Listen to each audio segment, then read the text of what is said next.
Baik, Assalamualaikum warahmatullahi wabarakatuh. Rekan-rekan mahasiswa yang dimuliakan oleh Allah Subhanahu wa taala.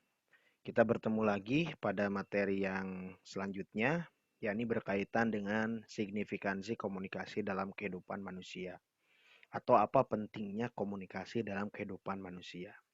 Pertama, saya ingin memberikan gambaran dulu sekaligus mengulas gambaran umum mengenai komunikasi. Bahwa yang namanya komunikasi itu di dalamnya ada yang disebut dengan pertukaran, peralihan, dan pengolahan pesan.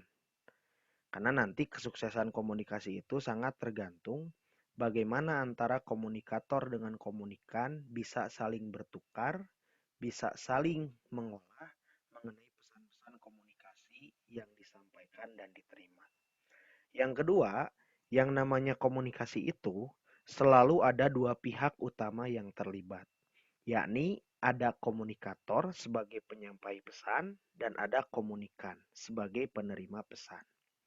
Yang ketiga, yang namanya komunikasi itu selalu menghasilkan perubahan, baik perubahan gagasan, perubahan perasaan, perubahan pengalaman, maupun perubahan tindakan. Ini yang disebut proses komunikasi sebagai sebuah proses stimulus dan respon. Proses memberikan stimulus dan proses merespon dari stimulus yang diterima. Kemudian ujungnya yang namanya komunikasi itu harus sampai pada to common, harus sampai pada communicate, harus sampai pada penyamaan makna. Bagaimana antara komunikator sebagai seorang penyampai dan komunikan sebagai seorang penerima, dia bisa sama-sama pada kesamaan makna mengenai pesan komunikasi yang terjadi dalam proses komunikasi itu sendiri. Kenapa kemudian kita membutuhkan komunikasi? Sebab kalau kita merujuk pada formula dari Harold Russell, kita akan menemukan bahwa yang namanya manusia itu dia memiliki atau membutuhkan komunikasi karena nantinya ada hasrat untuk mengontrol lingkungan. Artinya, pada saat seseorang berada dalam satu lingkungan komunikasi yang melibatkan orang lain, pada titik itu pula lah melalui proses komunikasinya, dia ingin ada kecenderungan untuk bisa mengontrol lingkungannya. Dan cara untuk mengontrol lingkungan itu salah satunya melalui proses komunikasi yang berlangsung. Contoh misalkan, pada saat orang itu mau mengontrol rasa gugupnya, rasa kikuknya, ya pasti salah satunya dilakukan melalui obrolan. Yang kedua, yang namanya komunikasi itu adalah upaya untuk adaptasi terhadap lingkungan. Makanya nanti keterampilan komunikatif itu akan sangat tergantung pada adaptability atau adaptasional skill. Bagaimana orang memiliki kemampuan beradaptasi. Nah, kemampuan beradaptasi ini berselaras dengan kemampuan untuk berkomunikasi. Yang ketiga, yang namanya komunikasi itu adalah transformasi warisan sosialisasi. Bagaimana satu satu komune gitu ya, perkumpulan orang dapat bertahan dalam jangka waktu yang lama, ya salah satunya karena ada budaya oral, ada budaya lisan, yang budaya oral atau budaya lisan ini bagian dari cara untuk bisa mentransformasikan warisan dalam konteks sosialisasi. Begitu ya. Selanjutnya karakteristik komunikasi. Ada tiga karakteristik utama. Pertama bahwa komunikasi itu dianggap sebagai sebuah proses kompleks yang melibatkan banyak faktor secara berurutan. Tadi bagaimana seorang komunikator dia melakukan proses encoding, merumuskan pesan, menyampaikan pesan, diterima oleh komunikan, melakukan proses decoding, kemudian memberikan feedback, ada respon, dan pada akhirnya memberikan feedback terhadap komunikator. Itu yang disebut dengan proses komunikasi secara kompleks. Yang kedua, yang namanya komunikasi itu kebutuhan yang sifatnya disengaja dan bertujuan. Tidak ada orang yang berkomunikasi tanpa tujuan tertentu. Dan tidak mungkin setiap orang tidak membutuhkan komunikasi. Maka pada titik ini, karakteristik yang kedua, bahwa komunikasi itu sesuatu yang sifatnya disengaja dan bertujuan. Yang ketiga, komunikasi bisa sukses karena di dalamnya mensyaratkan adanya kerjasama dan partisipasi dari aktor-aktor yang terlibat. Artinya, tidak akan mungkin proses komunikasi ini berjalan dengan sukses kalau tidak ada kerjasama dan partisipasi dari aktor-aktor yang terlibat dalam proses komunikasi itu, yakni antara komunikator dan komunikan. Terus apalagi signifikansinya? Kita dapat mengukur dari sebuah penelitian yang dilakukan oleh Luan Brizendine. Dia bikin buku judulnya Male and Female Brain gitu ya. Dia kemudian merata-ratakan dalam penelitiannya menyatakan bahwa rata-rata manusia menghabiskan 16.000 kata dalam sehari untuk berkomunikasi. Kemudian dia membandingkan berdasarkan gender. Berapa rata-rata laki-laki menghabiskan kata dan berapa perempuan? Hasil penelitiannya menunjukkan bahwa perempuan lebih cerewet dibandingkan laki-laki. Kenapa? Karena laki-laki menghabiskan 7.000 sampai 16.000 kata per hari, sementara perempuan menghabiskan 16.000 sampai 20.000 kata per hari.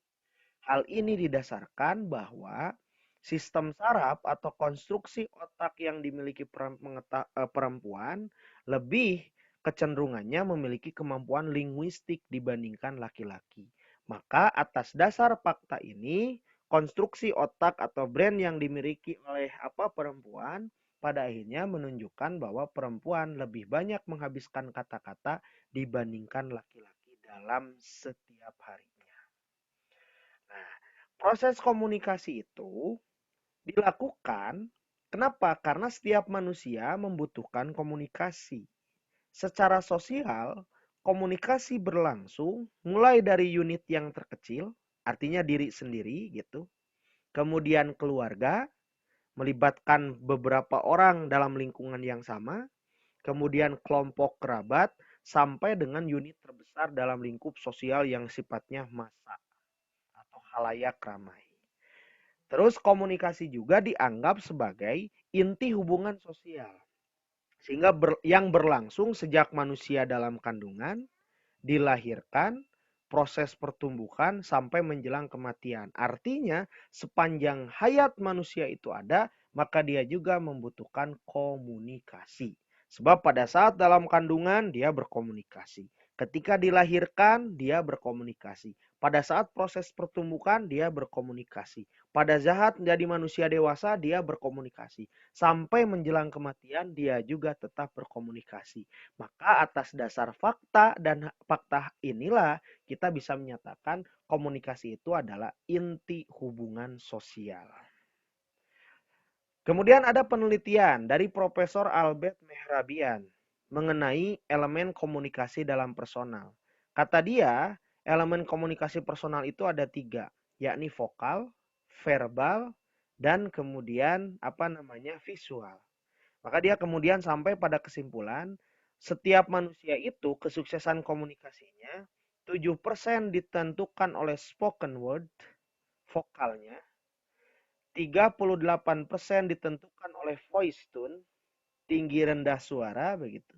Dan 55% ditentukan oleh gestural, body language, bahasa tubuhnya, mimiknya, keberjarakannya, bagaimana dia bisa merespon dan lain sebagainya.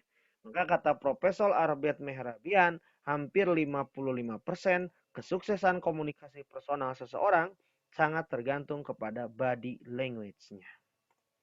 Nah, mengapa manusia harus berkomunikasi? Pertama, secara doktrin teologis atau dalam konteks keagamaan, kita bisa melihat bahwa komunikasi itu sebagai sebuah anugerah Tuhan. Hal ini telah tegas Allah nyatakan dalam surah Al-Baqarah ayat ke-30 dan surah Ar-Rahman ayat ke-1 dan ke-4. Di sini kan dijelaskan, wa'allamal adamal asma'a, Allah yang telah mengajarkan kepada Adam nama-nama di alam semesta ini. Nama bumi, nama gunung, nama langit, dan lain sebagainya. Serta nama makhluk-makhluk yang lain. Artinya, kecakapan komunikasi adalah anugerah Tuhan kepada manusia. Yang kedua, dalam tinjauan sosiologis, Komunikasi dianggap sebagai sebuah prasyarat dari kesuksesan gitu ya, interaksi sosial. Sebab apa? Dalam proses sosialisasi manusia ada keinginan untuk mengenal dan memahami satu sama lain. Kenapa? Karena secara fakta manusia itu diciptakan dalam kelompok yang beraneka ragam secara bahasa, ras, etnis, budaya, dan lain sebagainya. Maka dalam tinjauan sosiologis, komunikasi adalah prasyarat keberhasilan interaksi sosial.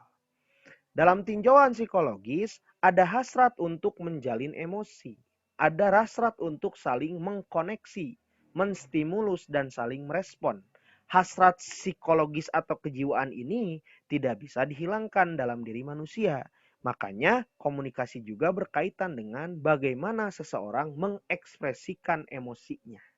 Dan tinjauan biologis serta fisiologis, jelas manusia itu punya akal, bisa berbicara, punya organ mulut, ada lidah di dalamnya, mengerti tentang bahasa begitu, maka dalam konteks inilah manusia bisa berkomunikasi dan membutuhkan komunikasi.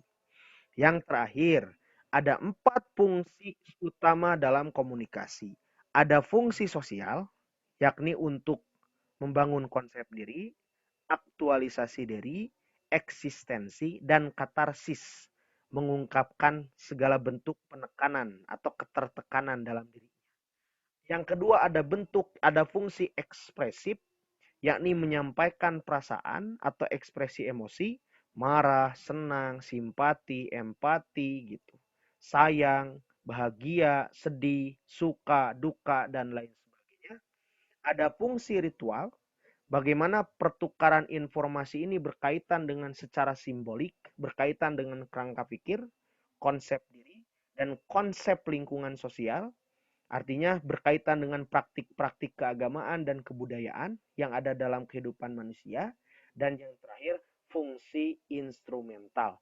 Bagaimana proses komunikasi ini berkaitan dengan proses pertukaran informasi, berbagi pengalaman, menjalin perasaan, bahkan menghibur. Demikian rekan-rekan sekalian, fungsi atau signifikansi komunikasi dalam kehidupan manusia. Assalamualaikum warahmatullahi wabarakatuh.